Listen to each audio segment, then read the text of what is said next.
All right, you guys. This is an article that I shared on my Facebook page probably a couple weeks ago. And then when I seen this brother starting to do another video, I realized that he reported on it first. But I looked it up for myself and found the article. This is Tennessee students to get the flu vaccine, CV vaccine, if it becomes available before they attend the University of Tennessee. Unimaginable. So it just appears as if they don't have these particular vaccines, they basically can't go attend the university. I'll leave the link below. You guys can check it out for yourself. And then this with Arizona.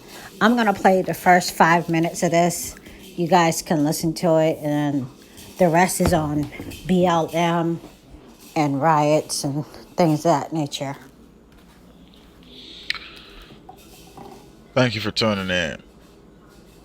Will it be mandatory based on what the state says? Doesn't mean that you don't have a right to refuse, but we're gonna go into it because I was talking to a couple people from the AZ Protect Squad group who's from here, and also we heard Dave Hodges, but people were like, "Well, where is this document? What are you talking about?" Finna take you straight directly into that today. But don't just think it's here. You need to be looking at your public health authority during state of emergency or state of war emergency.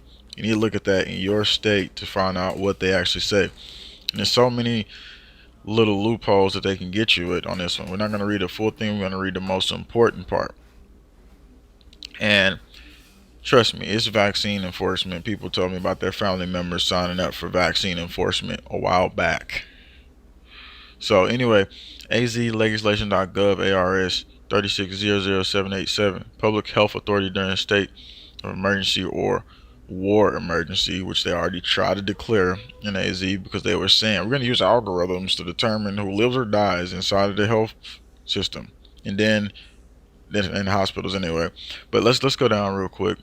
During a state of emergency, state of war declared by the governor, in which is an occurrence of imminent threat or illnesses or health condition caused by bioterrorism, epidemic or pandemic disease, a highly fatal infectious agent or biological toxin that poses substantial risk, a significant number of human fatalities, incidents, permanent or long-term disability, department shall coordinate all matters pertaining to the public health emergency response of the state.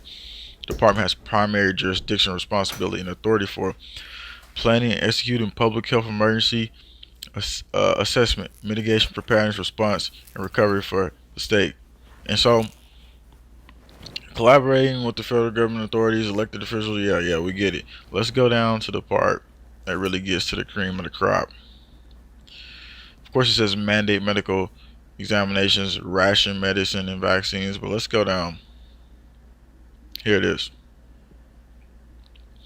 Mandate treatment or vaccinations of persons who are diagnosed with illness resulting from exposure. Okay, that's one thing. And you would say, all right, that seems typical, right? Listen to this. Or who are reasonably believed to have been exposed. That's another thing. Or who may reasonably be expected to be exposed. So you don't even have to be exposed. You don't even have to, been around anybody. You don't have, you could just be believed, expected, which is not legitimate reasons to do something. And it says what? Isolate and quarantine persons. And who's going to do it? Law enforcement officials of this state and the National Guard shall enforce orders issued by the governor under this section, which would be violation of all your rights. So diseases subject to this section do not include acquired immune deficiency syndrome or other infection caused by the human immunodeficiency virus. If during a state of emergency or a state of war emergency the public health is not endangered, nothing in this title shall authorize the department or any of its officers or representatives to impose any person against a person's will, mode of treatment. So again, if they declare that That's when everything changes. It says nothing in this title shall authorize the department or any of his officers or representatives to impose on any persons contrary to his religious conceptions concepts any mode of treatment, provided that sanitary or preventative measures and quarantine laws are compiled with by the person. So that's some of the information that you needed to know there on that situation. And I told you it was people who had bad reactions, and who's going to take a vaccine anyway, really? Law enforcement or National Guard shall enforce orders. These people have lost their mind. I just posted in my community post, and I'll leave it below, of a couple that tested positive for CV, and because they didn't want to sign the documentation by the health department stating that they would quarantine and also call them every time they left the house, they were put under house arrest. Y'all, I don't blame them for not signing the paperwork.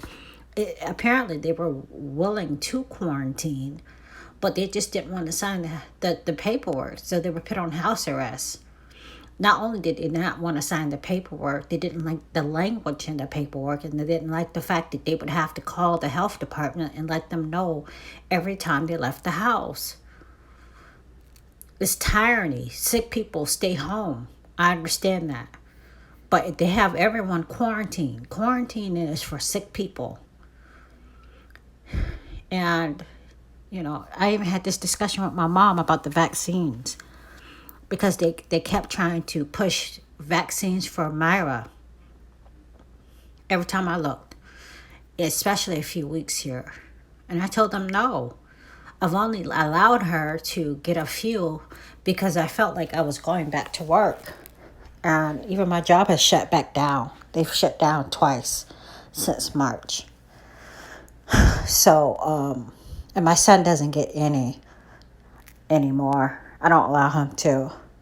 But being that Myra was born 3 months premature, 13 weeks premature, some I allowed her to have some vaccines. But you guys, if it's not the CV, just like the University of Tennessee, they said the flu and the CV is mandatory if it's available.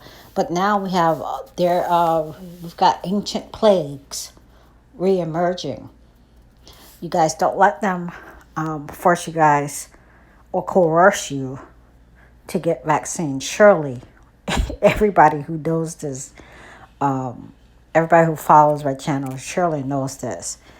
Even my best friend, she has a autoimmune, condition. So, when it comes to our discussion about masks and things like that, I keep those things in consideration. I don't ostracize her for the decisions that she makes when it comes to that. But mandatory, the National Guard, and law enforcement, we're living in the end times. If you guys haven't accepted Jesus Christ as your Lord and Savior, now is the time to do so.